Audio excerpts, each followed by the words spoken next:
Have you ever imagined living in a place where no one asks questions anymore? No one raises a hand. No one doubts. People simply follow. News is accepted as absolute truth. Opinions come ready-made, packaged in short videos with cinematic music and bold text. And you don't even notice that you're not the one doing the thinking anymore. The most frightening part? You got used to it. You learned to like it. The death of critical thinking doesn't come with gunshots or decrees. It is slow, comfortable, nearly imperceptible. It masquerades as entertainment. It disguises itself as convenience. It sets in when you begin to prefer feeling over understanding.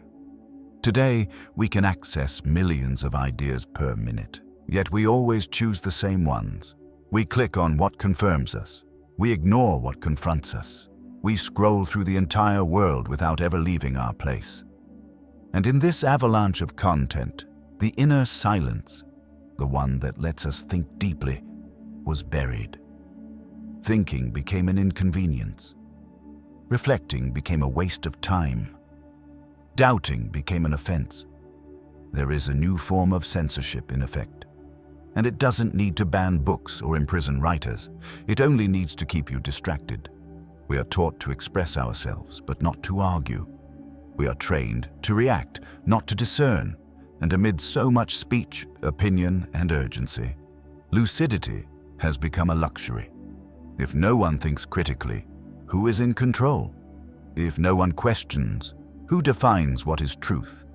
If everyone is anesthetized, who remains awake? This is not a future dystopia. It's not a science fiction script. It is the now. It is today.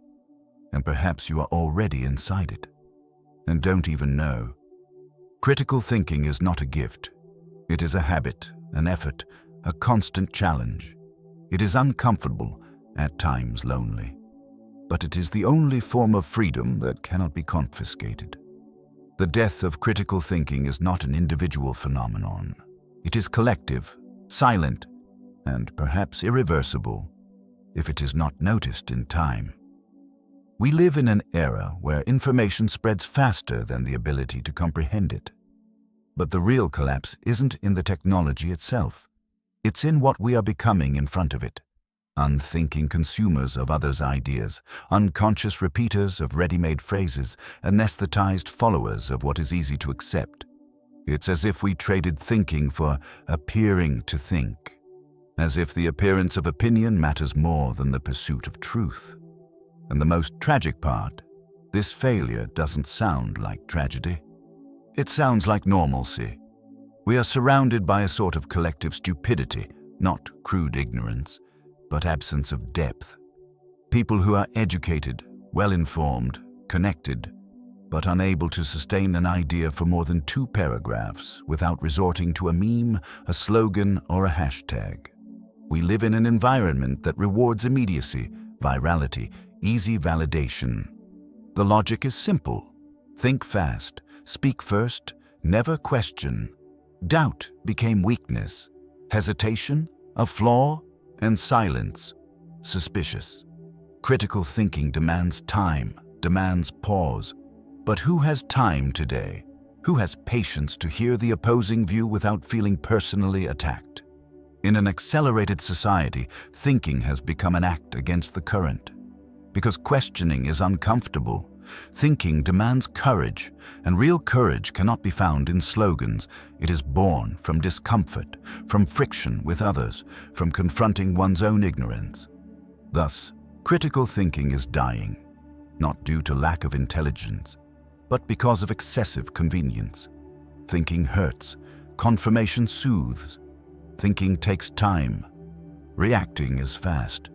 Thinking isolates. Agreeing brings belonging. The crisis, therefore, is not merely cognitive. It is existential. It is the crisis of beings meant to think in a culture that rewards only performance, conformity, and obedience disguised as inclusion. The problem is real, profound, and becoming permanent. The more we become used to outsourcing thought, the more vulnerable we become to control. Not by visible tyrants, but by algorithms, narratives, conventions. What we lose is not only the ability to analyze an argument, we lose internal freedom. Critical thinking didn't vanish abruptly. It has been sabotaged bit by bit. And the most disturbing part, we aided in its demise. It begins with information overload. Never before have we had so much access to knowledge and such little ability to turn it into wisdom. We live in the age of superficial knowing. We collect data, headlines, posts, but rarely dig deep. The mind becomes saturated, yet empty at the same time. This is cognitive overload. The brain, overwhelmed, shifts into energy-saving mode. It stops analyzing and begins to accept. Next comes the algorithm, the artificial intelligence that decides what you see, hear, and believe. It feeds your preferences, reinforces your habits, confirms your beliefs. The algorithm doesn't want you to think. It wants you to stay in the feed, in the bubble, in the comfort zone. That's where echo chambers arise, environments where we hear only what we want to hear, where dissent becomes threat, where doubt is exiled. But the problem is not only technological, it is also educational. We were trained to obey, not to think. School, largely, still produces people who follow rules, memorize formulas, repeat patterns. Few learn how to argue, question, or develop intellectual autonomy. Authority is revered. Creativity is stifled. And when an adult graduates who was never encouraged to think, it's no surprise they latch on to the first expert who comes along. Add to this the culture of speed. We live running, producing, reacting. We are pressured for instant responses, quick positioning, immediate opinions. There is no space for contemplation. Thinking becomes delay. Reflecting becomes luxury. And so, critical thinking has lost ground, not because it is useless, but because it demands what we lack most today: time, silence, and complexity. Critical thinking doesn't fit in a tweet. It doesn't generate clicks like a scandalous headline. It doesn't deliver the dopamine of a viral video. The truth is, we are becoming conditioned minds, automated, deceived not by overt censorship, but by an abundance of distractions. And the more we lose the habit of deep thought, the more we settle for the surface. The danger is not only in what is said, it lies in what we stop asking, in what we accept without scrutiny, in what we choose not to investigate out of laziness or haste. The death of critical thinking didn't come from outside. It springs from within, fueled by our inertia, our haste, our submission disguised as freedom. When critical thinking dies, not only silence remains, a void remains, and that void doesn't stay empty for long. Without critical thinking, we become easy prey. Manipulable, moldable, model-shaped, a persuasive speech, a seductive aesthetic, a commanding voice. And we believe. Fear is planted. Truth is bargained. Freedom is exchanged for security, or for the simple feeling of belonging. This is the moment society becomes vulnerable to propaganda, disinformation, and emotional authoritarianism, the kind that doesn't need to force, but only to seduce. There are no shouts, no tanks in the streets, only manufactured consensus, viral beliefs, directed outrage. The absence of critical thinking creates a population that doesn't choose. It only repeats, and one who does not choose, obeys. But the consequences extend beyond media or politics. They strike the core of human freedom, the mind. Without thinking, we don't decide with autonomy. We believe that we choose, but we just follow invisible flows. We become puppets of stimuli, programmed to react rather than reflect. Freedom becomes an illusion. Worse still, the lack of critical thinking pushes us toward two dangerous extremes: conformism and polarization. On one side, conformity. the person who adapts to everything, who avoids conflict, who believes any narrative that brings comfort. On the other, polarization, the one who shouts, fights, cancels, but never questions. They're just defending their side, not their ideas. Both are prisoners of the same poison, the inability to think for oneself. The result is a society divided, yet equally fragile, anxious, dependent, disoriented. Without critical thinking, dialogue disappears. Listening becomes attack, dissent becomes crime. People no longer converse. They duel. They no longer investigate. They accuse. We are creating generations who know everything, except how to think. People who have opinions on everything but cannot explain almost anything. People who feel much, react fast, but never pause to understand why. And the most invisible, and perhaps most grave, consequence is the death of something essential, the sense of truth. When everything becomes opinion, when every critique becomes attack, when every doubt becomes suspicion, truth disappears, and with it, the possibility of building something solid, deep, human. The death of critical thinking is not a modern hunch. It is an ancient warning, repeated across centuries by philosophers, scientists, and intellectuals who foresaw before us the danger of a numbed mind. Noam Chomsky, one of the major linguists and social critics of our era, has repeatedly warned of the media and power's mechanisms of manipulation. In his work, Manufacturing Consent, Chomsky shows how media constructs realities favorable to the dominant power, and how the absence of critical thinking turns us into a mass to be maneuvered. His message is clear. Those who do not think consent. Carl Sagan, astronomer and popular science communicator, also perceived the abyss forming. In The Demon-Haunted World, he writes about the dangerous decline of rationality and about the risk of a society that values popular beliefs over evidence. Sagan proposed a baloney detection kit, a set of mental tools to filter illusions, fallacies, and manipulation. According to him, science is more than a body of knowledge. It's a way of thinking. Erich Fromm, psychoanalyst and social philosopher in Escape from Freedom, analyzes how fear of autonomy can lead humans to seek refuge in authoritarian ideology. Fromm explains that many prefer the security of obedience to the uncertainty of freedom. Without critical thinking, freedom becomes an unbearable burden. To him, the root of the problem is spiritual. The loss of inner meaning leads to external submission.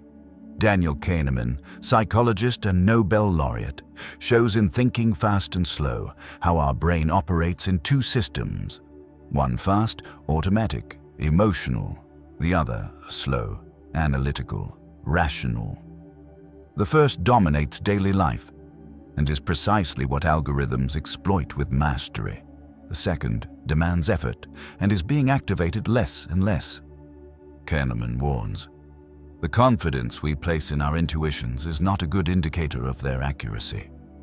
Even Hannah Arendt, in studying the horrors of totalitarianism, discovered something disturbing. The banality of evil doesn't lie in monsters. It lies in ordinary people who have ceased to think. Evil takes hold when thinking is absent. When no one questions, no one resists.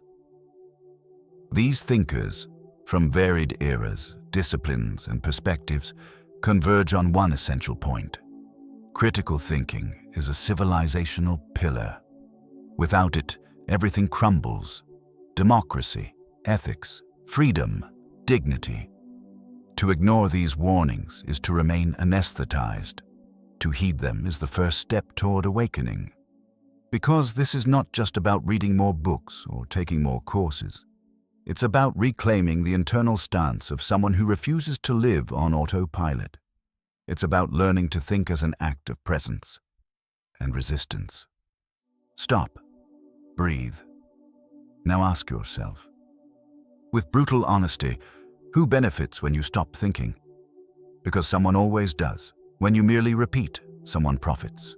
When you consume without discernment, someone wins. When you hate by reflex, someone smiles in the shadows. You believe you are choosing, but perhaps you are merely being chosen. Think, when was the last time you changed your mind? When was the last time you admitted you were wrong? Not out loud, but to yourself. When was the last time you read something that challenged your beliefs, and you continued reading? Critical thinking begins there. In doubt, in deconstruction, in the courage to see that your worldview might be just a fragment, not the whole. But this hurts, and contemporary culture fears pain. Everything must be light, fast, entertaining. Reflection became dead weight. Complexity became boring. Doubt became weakness. Yet the truth is, without doubt, there is no awakening. Without discomfort, there is no depth. And without depth, you become shallow enough to fit any narrative, even one that destroys you from within. So the problem is not merely intellectual, it is spiritual. When you stop thinking for yourself, you lose more than autonomy. You lose your soul, your singularity, your capacity to move against the flow, not out of stubbornness, but out of conviction. Not out of empty rebellion, but out of lucidity. The great question haunting us is not, what are they doing to the world? It is, what are we allowing them to do to us while we stare into another screen? It's very easy to point fingers. The media, the government, the internet, the networks. But perhaps the greatest enemy of critical thinking is our own complacency. We are delegating our consciousness, outsourcing our values, adopting truths we never filtered through doubt. And that is grave. Gravely so, because what's at stake here isn't just your freedom of expression, it's your freedom of perception, to judge on your own, to see with your own eyes. So, before you continue, before you like, share, or oppose, turn inward. Are you still thinking, or merely feeling? Are you seeking truth, or merely fleeing its discomfort? If you've come this far, it's because something inside you still pulses, still questions, still refuses to live anesthetized. The good news, there is still time, but there are no shortcuts. Critical thinking does not exist without effort. Lucidity does not arise without renunciation. The first step is to relearn deep reading, not to devour books at 2 times speed or build author checklists to seem clever, but to read as a dive, as discipline, as friction between ideas. Reading demands presence, demands inner silence, and above all, demands willingness to find what you don't expect and what might unsettle you. The second practice is Socratic dialogue, conversations whose aim isn't to win, but to understand, where listening is as valuable as arguing, where the question is worth more than the answer. Critical thinking blooms when we expose ourselves to the contradictory with humility, when we can hold the tension of uncertainty without needing to label the other or flee from our own doubt. Intellectual humility is perhaps the greatest virtue we can cultivate. To know you could be wrong, that your view is limited, that the world is larger than your mental bubble. Only then can we escape the blind arrogance of those who are always right, yet never stop to think. Another essential point, recovering the value of silence. We live amidst constant noise, external and internal. But thinking demands a pause, a void. Silence is the space where the mind can hear itself. You don't need to become a monk, but you can begin with 5 minutes a day without screens, stimuli, or ready responses. Just you, facing what you don't yet know. It is also urgent to cultivate the courage to face truth, even when it dismantles our comfortable identities or ideologies. Truth is almost always uncomfortable, but only in it can we build something that lasts. Doubt, critique, questioning, all are forms of love for truth. And love for truth is love for freedom, Finally, there is an invisible but powerful principle that must be restored. Thinking is a form of care. Caring for your mind, your language, your perception. Caring for the ideas you accept. Caring for what you repeat. Caring for what you believe. Because critical thinking is not just a skill. It is a stance toward life. It is the decision not to allow oneself to be domesticated, neither from without nor from within. It will not be easy. It will not be fast. But it will be real. And perhaps it is the only revolution still worth beginning. If you've come this far, congratulations. You swam against the current. In a world that offers shortcuts, you chose the rare path. Consciousness, and consciousness demands courage. We live in times where noise is constant, distraction is the rule, and depth is seen as weakness. In this scenario, thinking with autonomy becomes an act of rebellion.